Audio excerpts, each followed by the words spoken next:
What's up, family? I did a breakdown on Moana 1 and Moana 2. I would like to just say this. If there's a misunderstanding, something I don't understand, if you play a bigger role than I do, if you want to consider yourself more divine, have more wisdom, deeper into spirituality, that's fine. Just don't down me. If anything, we operate under the same source. So just don't down me if there's a misinterpretation or something that you say is off. All you have to do is pick me up, my brother or sister. Enlighten me. Here we go. So this is how it started. In the beginning, there was only ocean. Tafiti, a green goddess slash mother island, emerged, and her heart held the greatest power ever known. It could create life itself. She shared it with the world. Over time, some try to possess her heart and use it for their own good. Who does that sound like? Everything we have here is enough. But what's involved? Stealing, greed, killing. Everything we have is enough. But we have people that they can't get along, they fight, they kill, they go against one another, and they want to take over something that truly doesn't belong to them. This is the Mother Earth lane, not yours. The Mother Earth lane, the Most High lane that we call Mother Earth on this place. So this would be an indication that the first and main God is a goddess. It said in the beginning. This whole this whole movie is based on spirituality, the Bible. I'm sure it's a lot of Bible references that I missed because I don't know the Bible like the back of my hand, like a lot of other people. I know a little bit of it. So in the beginning, there was only ocean. I know that part right there. In the beginning, Elohim created heaven and earth. It's a biblical line that they kind of put a little spin on it. But anyway, it said in the beginning there was only ocean, and Tafiti, a green goddess, emerged from it. So to me, what I got from it is this would be an indication that the first and main god slash goddess is a female, and the strongest ability to showcase is love. Could it be that the heart chakra is the strongest and most important chakra of all chakras? Tafiti was, or slash green. Tafiti is a green goddess after all. Now, when I say the heart chakra is the strongest, everything is based on opinion, subjective. I guess it just all depends on what part of your life you're going through as what you could see is most important. It's all opinionated. To me, every chakra, everything in life has its important. It all plays a role. So really, 1, 2, 3, 4, 5, all 7 chakras is basically one chakra at different levels. So also, if some try to possess the heart in an unrighteous way, could that resemble the awakening of the demonic entities or a lower consciousness?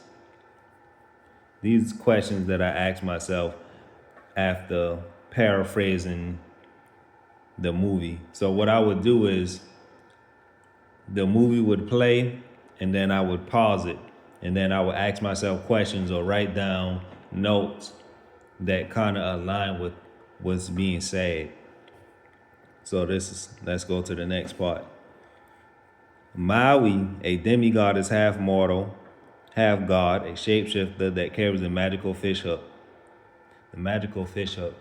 I don't know exactly what that's alluding to, but it made me think of Moses' staff. He's a protector, a warrior that carried Tafiti heart, but was struck by a sea demon. He lost his magical fish hook and Tafiti heart. 1,000 years later, the evil still presented itself, taking over island after island. But one day, the heart will be found and restored to Fidi to save humanity. 1,000 years later. Maybe that's speaking about slavery and a time of going through a struggle, but at some point in time, it has to get right because it was destined to get right. Okay? Moana has control of the sea. Obviously, she's a goddess. She was drawn to the water since a baby.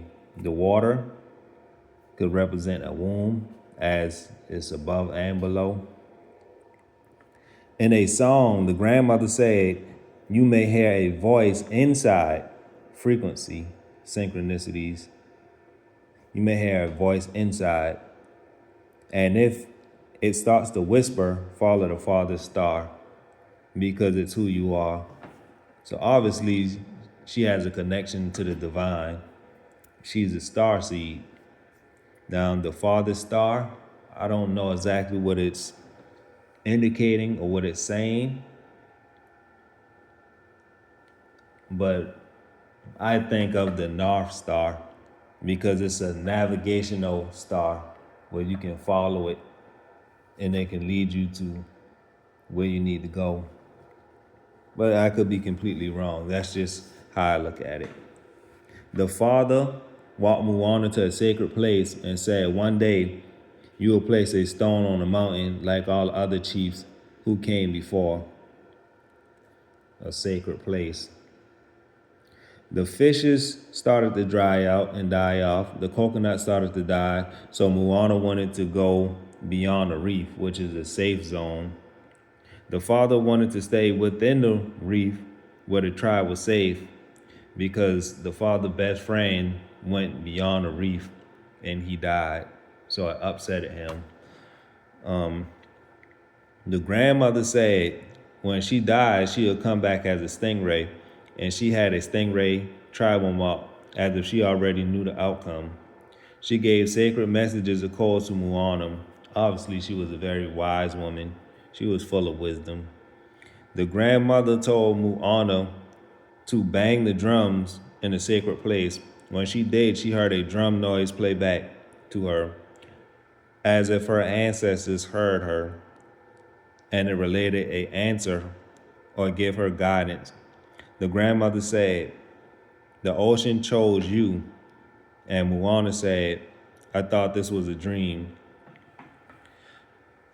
Could it be that dreams are reality of a time that hasn't passed yet?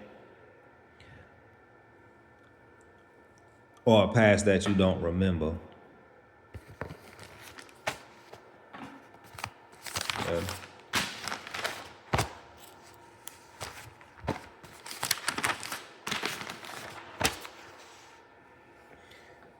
Maui has a tribal tattoo that moves on his body.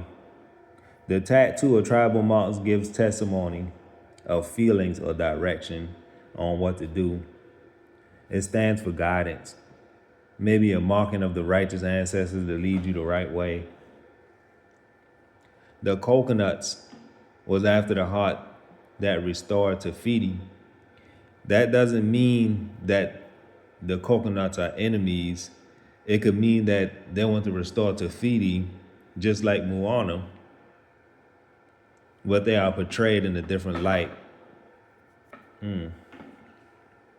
Maui wasn't born a demigod, he was born a mortal.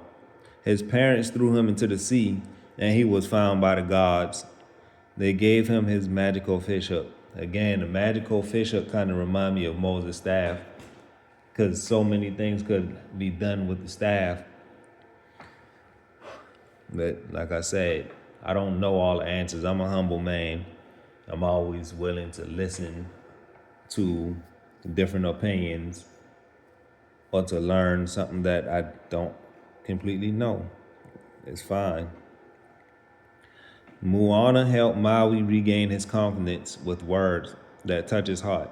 In return, Maui became more confident in Moana and put more trust in her. The grandmother came to Moana in spirit. It was to showcase that she's never alone. She was destined for a particular mission. She just had to find the bravery and faith to carry out her mission.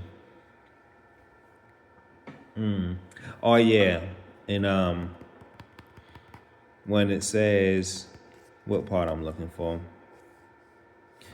Moana was born a demigod. He was born a mortal.